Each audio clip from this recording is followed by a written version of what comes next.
السلام علیکم پیارے بچوں، لیکچر نمبر 49 میں خوش آمدید۔ آج ہم نظم کام کرو اور ڈٹ کر کھاؤ کا تحریری کام کریں گے۔ امید ہے آپ لوگوں نے اپنی کاپیاں ریڈی رکھی ہوں گی، تو آئیے چلتے ہیں اپنے تحریری کام کی طرف۔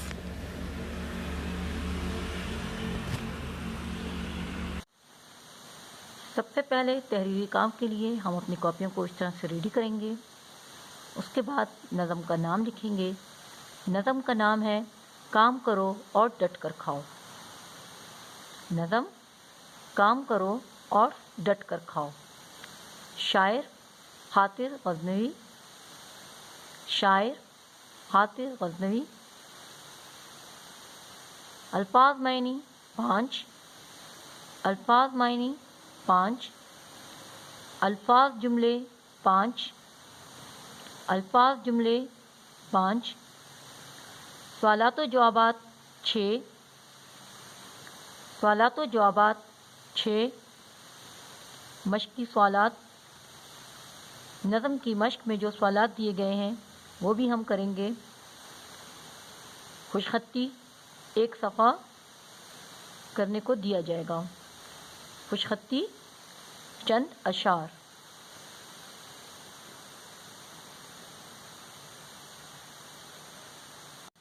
اس کے بعد الفاظ معنی کے لیے بھی ہم اس طرح سے پیج ریڈی کریں گے۔ نمبر شمار اردو جماعت کا کام اور تاریخ۔ اس کے بعد الفاظ معنی کے لیے 2 یکساں کالم بنائیں گے۔ الفاظ معنی کی ہیڈنگ ڈالیں گے۔ نمبرنگ اردو میں کی جائے گی۔ اردو میں نمبرنگ کی جائے گی۔ پہلا لفظ ہے مولا۔ مولا آقا مراد اللہ۔ مولا آقا مراد اللہ۔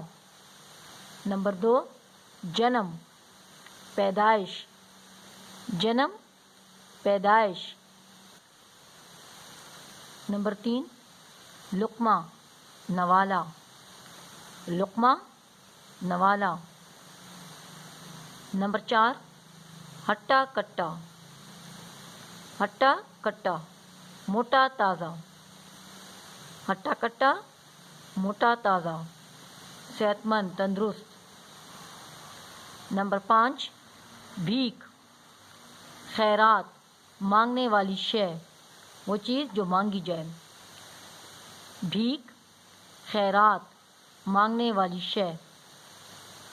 یہاں پر آ کے ہمارے الفاظ معنی مکمل ہوتے ہیں۔ فنیشنگ لائن لگا لیں۔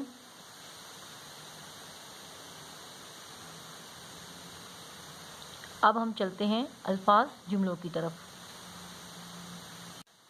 الفاظ جملوں کے لیے بھی ہم اس طرح سے پہلے پیج ریڈی کریں گے۔ اس کے بعد الفاظ جملے کی ہیڈنگ ڈالیں گے۔ پہلا لفظ ہے بھوکا۔ اس کا جملہ دیکھیں۔ بندر صبح سے بھوکا تھا۔ بھوکا بندر صبح سے بھوکا تھا۔ فقیر 2 دن سے بھوکا تھا۔ فقیر 2 دن سے بھوکا تھا۔ دوسرا جملہ دیکھیں۔ لقمہ لقمہ یعنی نوالا۔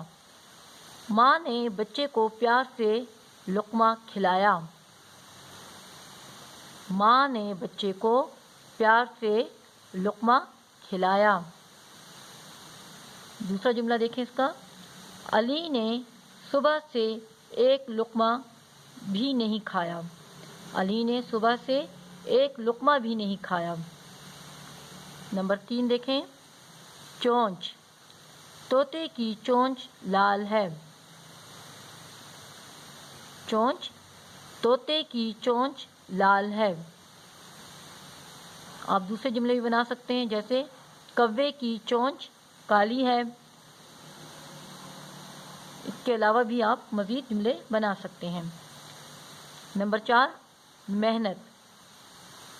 اللہ محنت کا صلہ ضرور دیتا ہے۔ اللہ محنت کا صلہ ضرور دیتا ہے۔ مزید جملے دیکھیں۔ ہمیشہ محنت کرنے والے کامیاب ہوتے ہیں. ہمیشہ محنت کرنے والے کامیاب ہوتے ہیں. اللہ محنت کے بل پر ہمیں نوازتا ہے. اللہ صرف محنت کے بل پر ہمیں نوازتا ہے. آخری جملہ دیکھیں. کام. ہمیں ہر کام وقت پر کرنا چاہیے. ہمیں ہر کام وقت پر کرنا چاہیے. مزید جملے دیکھیں. اچھے کام کرنے سے اللہ خوش ہوتا ہے. اچھے کام کرنے سے اللہ خوش ہوتا ہے. ہمیں اچھے کام کرنے چاہیے. ہمیں اچھے کام کرنے چاہیے. یہاں پر آ کر ہمارے جملے مکمل ہوتے ہیں. اب ہم چلتے ہیں سوالات و جوابات کی طرف.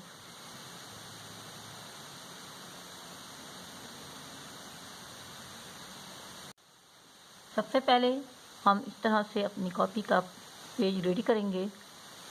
سوالات و جوابات کی ہیڈنگ ڈالیں گے. سوال نمبر 1 کی ہیڈنگ ڈالیں گے. سوال نمبر 1 ہے چڑا اور چڑیا کیا لائے. چڑا اور چڑیا کیا لائے. جواب چڑا اور چڑیا یہ مذکر مؤنث ہے. چڑا مذکر چڑیا مؤنث. چڑا اور چڑیا چاول اور دال کے دانے لائے. چڑا اور چڑیا چاول اور دال کے دانے لائے. یہاں پر ہمارا سوال نمبر 1 مکمل ہوتا ہے. فنیشنگ لائن لگائیں گے. اب اس کے بعد سوال نمبر 2 اتاریں گے. سوال نمبر 2 ہے چڑیا نے کیا پکایا. چڑیا نے کیا پکایا. جواب چڑیا نے کھچڑی پکائی. چڑیا نے کھچڑی پکائی. کھچڑی دیکھیں کاف ہے پھر چے پھر اڑے چھوٹی ہے. کھچڑی نرم غذا. چڑیا نے کھچڑی پکائی.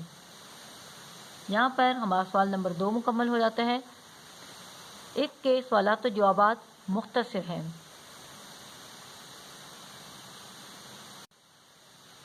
سوال نمبر 3 دیکھیں. سب سے پہلے ہم سوال نمبر 3 کی ہیڈنگ ڈالیں گے. سوال نمبر 3 ہے کون جنم جنم کا بھوکا تھا. کون جنم جنم کا بھوکا تھا. جواب کوا. کوا جنم جنم کا بھوکا تھا. کوا جنم جنم کا بھوکا تھا. سوال نمبر 3 مکمل کرنے کے بعد فنیشنگ لائن لگائیں گے. اب اس کے بعد سوال نمبر 4 کی ہیڈنگ ڈالیں گے. سوال نمبر 4 ہے کوے نے چڑیا سے کس طرح کھانا مانگا. کوے نے چڑیا سے کس طرح کھانا مانگا. جواب کی ہیڈنگ ڈالیں گے. کوے نے چڑیا سے بھیک کی طرح کھانا مانگا. یعنی جس طرح بھیک مانگی جاتی ہے اس طرح سے کوے نے چڑیا سے کھانا مانگا.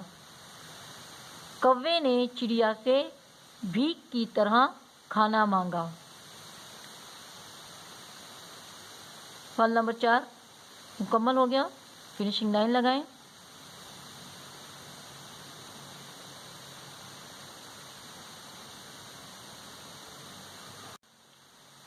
سوال نمبر 5 کی ہیڈنگ ڈالیں گے. سوال نمبر 5 ہے چڑیا نے کوے کو کیا جواب دیا. چڑیا نے کوے کو کیا جواب دیا. جواب چڑیا نے کوے کو جواب دیا کہ چڑیا نے کوے کو جواب دیا کہ بھیک نہ مانگو. بھیک نہ مانگو. دوسرا پوائنٹ ہے تم بالکل تندرست ہو. تم بالکل تندرست ہو. تندرست یعنی صحت مند ہٹے کٹے. جاؤ اور جا کر کوئی کام کرو. تم بالکل تندرست ہو. جاؤ اور جا کر کوئی کام کرو. نمبر 3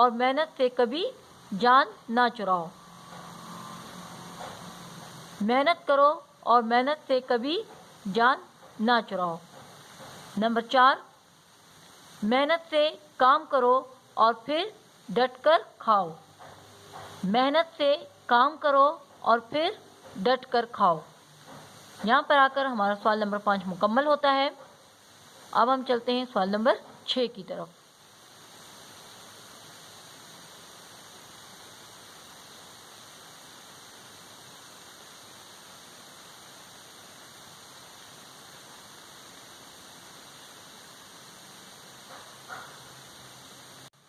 سوال نمبر 6 دیکھیں. سوال نمبر 6 ہے، آپ نے اس نظم سے کیا سبق سیکھا؟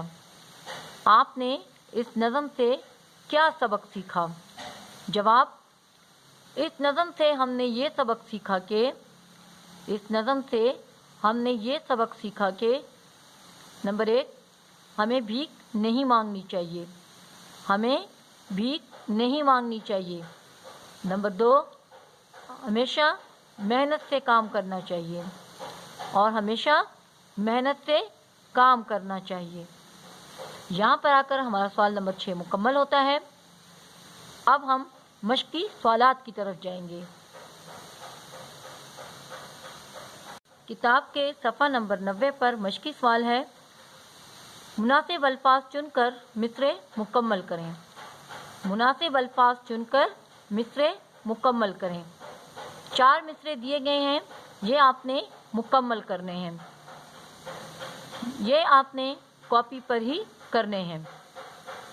صفحہ نمبر 90 پر جو مشقی سوال دیا گیا ہے اسے ہم اس طرح سے کاپی پر کریں گے. سب سے پہلے مشقی سوال کی ہیڈنگ ڈالیں گے، مناسب الفاظ چن کر مصرعے مکمل کریں. پہلا ہے، دانا دانا ہوا خزانہ. دانا دانا ہوا خزانہ. نمبر 2، ہم کیا کھا کر ڈیش مٹائیں. ہم کیا کھا کر بھوک مٹائیں. ہم کیا کھا کر بھوک مٹائیں. نمبر 3، تم ہو بالکل ڈیش. تم ہو بالکل ہٹے کٹے. تم ہو بالکل ہٹے کٹے. نمبر 4، چڑیا بولی ڈیش نہ مانگو. چڑیا بولی بھیک نہ مانگو. چڑیا بولی بھیک نہ مانگو. یہاں پر آ کر ہمارا پہلا مشقی سوال مکمل ہوتا ہے. اب چلتے ہیں اگلے مشقی سوال کی طرف. اگلا مشقی سوال ہے، بھیک مانگنا ایک لعنت ہے. اس موضوع پر 10 جملے لکھیں. لعنت یعنی دھتکار، سخت برا کہنا. پہلا جملہ دیکھیں اس کا، یہ ایک حقیقت ہے کہ بھیک مانگنا ایک لعنت ہے. نمبر 2، اسلام میں بھی اس کی سختی سے ممانعت کی گئی ہے، یعنی اسلام میں بھی اس کو سختی سے منع کیا گیا ہے. نمبر 3، انسان کا محتاج ہو جاتا ہے. انسان کا محتاج ہو جاتا ہے. نمبر 4، بھکاری انسان اللہ کو چھوڑ کر دوسروں کو اپنا رازق سمجھ بیٹھتا ہے. رازق رزق دینے والا.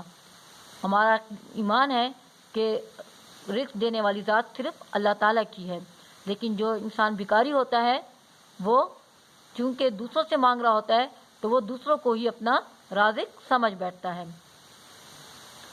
نمبر 5، یہ ایک لعنت ہے، یعنی سخت برا کام ہے جو بدقسمتی سے ہمارے معاشرے میں بہت تیزی سے پھیلتی جا رہی ہے. یہ ایک ایسی لعنت ہے جو بدقسمتی سے ہمارے معاشرے میں بہت تیزی سے پھیلتی جا رہی ہے. نمبر 6، گداگری. گداگری یعنی بھیک مانگنا. بھیک مانگنا. گدا کر کہتے ہیں بھکاری کو، گداگر بھکاری. گداگری بھیک مانگنا. گداگری یا لوگوں سے مانگ کر زندگی گزارنا. گداگری یا لوگوں سے مانگ کر زندگی گزارنا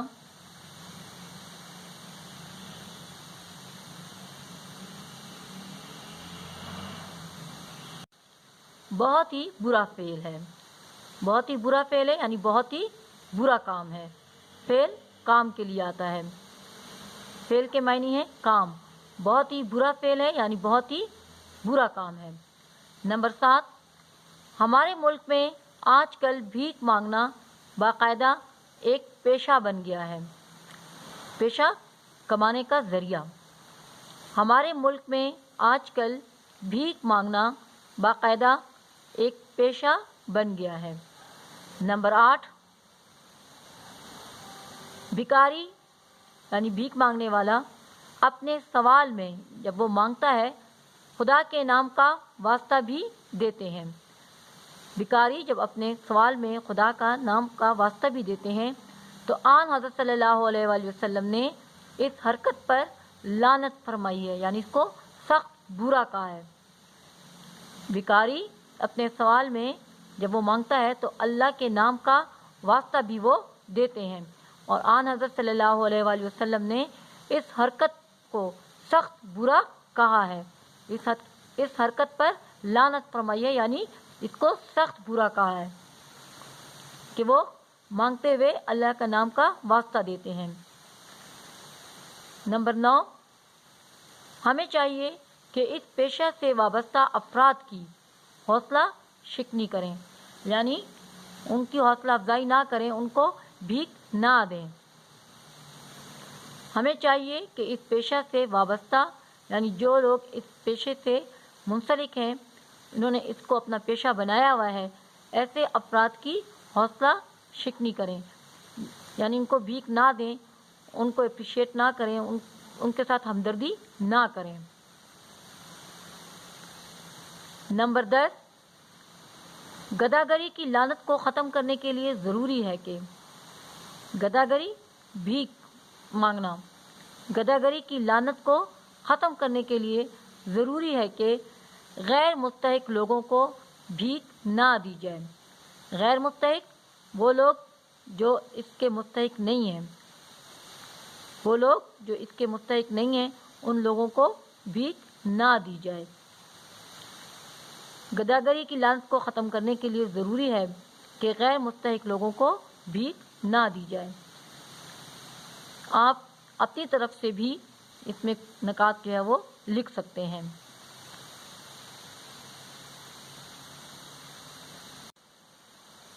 اگلا مشقی سوال ہے، گداگری کے معاشرے پر برے اثرات کے بارے میں بتائیں. گداگری کے معاشرے پر برے اثرات یعنی بھیک مانگنے کے ہمارے معاشرے پر کس طرح برے اثرات جو ہیں وہ پڑتے ہیں. تو اس میں دیکھیں، گداگری کے معاشرے پر بہت برے اثرات مرتب ہوتے ہیں. کون کون سے اثرات مرتب ہوتے ہیں؟ گداگری معاشرے میں محنت اور کام کرنے کی صلاحیت کو برباد کر دیتی ہے. جس معاشرے کے لوگ بھیک مانگنے کے عادی ہو جاتے ہیں، اس معاشرے میں محنت اور کام کرنے کی جو صلاحیت ہوتی ہے وہ ختم ہو جاتی ہے. تو کہہ رہے ہیں گداگری معاشرے میں محنت اور کام کرنے کی صلاحیت کو برباد کر دیتی ہے. گداگری معاشرے میں محنت اور کام کرنے کی صلاحیت کو برباد کر دیتی ہے. نمبر 2، اس معاشرے میں سستی، سہل پسندی یعنی وہ آرام پسند ہو جاتے ہیں، وہ ان کو آرام سے مل رہا ہوتا ہے تو وہ کوئی اپنے آپ کو مشکل میں نہیں ڈالتے. اس معاشرے میں سستی، سہل پسندی اور دولت کی ہوس بڑھ جاتی ہے یعنی دولت کی لالچ ان میں بڑھ جاتی ہے، وہ آرام پسند ہو جاتے ہیں اور سست ہو جاتے ہیں.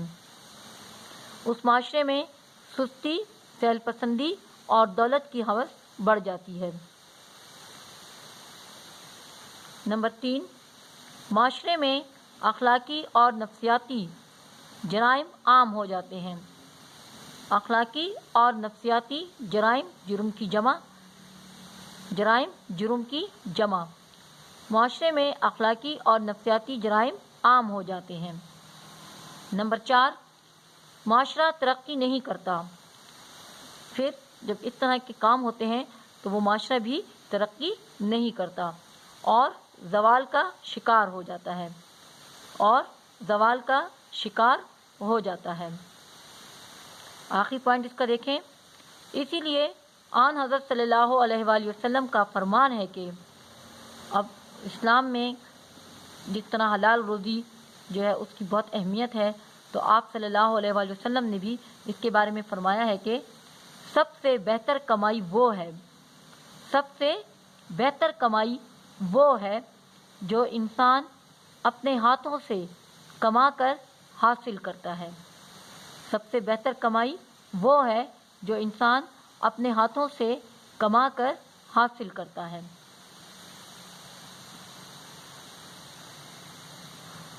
تو بچوں، آپ لوگوں نے دیکھا بھیک مانگنا کتنا برا کام ہے اور اس کے معاشرے پر کتنے برے اثرات مرتب ہوتے ہیں. اسی لیے محنت جو ہے اس کی تلقین کی جاتی ہے اور محنت کرنے والا ہمیشہ کامیاب ہوتا ہے. ہمیں بھی محنت کی عادت کو اپنانا چاہیے. آج میں آپ کو محنت کی عظمت سے متعلق ایک کہانی سناتی ہوں. کسی گاؤں میں ایک کسان رہتا تھا. اس کے 2 بیٹے تھے جو بہت کاہل اور سست تھے. وہ کوئی کام نہیں کرتے تھے. کسان انہیں کہتا کہ میرے ساتھ آ کر کھیتوں کے کام میں میرا ہاتھ بٹاؤ، لیکن وہ اپنے باپ کی یعنی کسان کی کوئی بات نہیں سنتے تھے. ایک دن کسان سخت بیمار پڑ گیا تو وہ بہت پریشان ہوتا ہے کہ میرے بعد میرے بیٹوں کا کیا بنے گا. تو وہ ان دونوں کو اپنے پاس بلاتا ہے اور انہیں کہتا ہے کہ میں نے کھیتوں میں آپ لوگوں کے لیے خزانہ جو ہے وہ دفن کیا ہوا ہے. میرے انتقال کے بعد، میرے مرنے کے بعد کھیت کو کھود کر وہاں سے خزانہ نکال لینا. باپ کی وفات کے بعد لڑکے بہت غمزدہ ہوتے ہیں. جب انہیں کھانے کو کچھ نہیں ملتا تو پھر انہیں اپنے باپ کی بات یاد آتی ہے اور وہ کھیتوں کی طرف چل پڑتے ہیں. وہ پورے کھیت کی کھدائی کر لیتے ہیں لیکن انہیں کوئی خزانہ نہیں ملتا. پھر بڑا بھائی کہتا ہے کہ ویسے بھی ہم نے کھیت کی کھدائی تو کر ہی لی ہے، کیوں نہ اس میں موسم کے مطابق بیج ڈال دیں. اور پھر وہ کھیتوں میں بیج ڈالنا شروع کر دیتے ہیں. کچھ ہی عرصے بعد کھیتوں پر ہری بھری فصل لہلہا رہی ہوتی ہے. وہ فصلوں کو بیچ کر کافی پیسہ کماتے ہیں اور پھر ان کو سمجھ آ جاتی ہے کہ خزانے سے ان کے والد کی کیا مراد تھی. پھر وہ دونوں بھائی محنت سے کام کرتے ہیں اور کھاتے پیتے ہیں. تو دیکھا بچوں، محنت کرنے والے کبھی ناکام نہیں ہوتے. اللہ تعالیٰ کسی کی محنت رائگاں نہیں جانے دیتا. ہمیں بھی چاہیے کہ محنت کی عادت کو اپنائیں، کیونکہ اللہ بھی صرف محنت کے بل پر ہی ہمیں نوازتا ہے. امید ہے یہاں تک آپ کو بہت اچھی طرح سے سمجھ آ گیا ہوگا. اب اپنا ہوم ورک نوٹ کر لیں.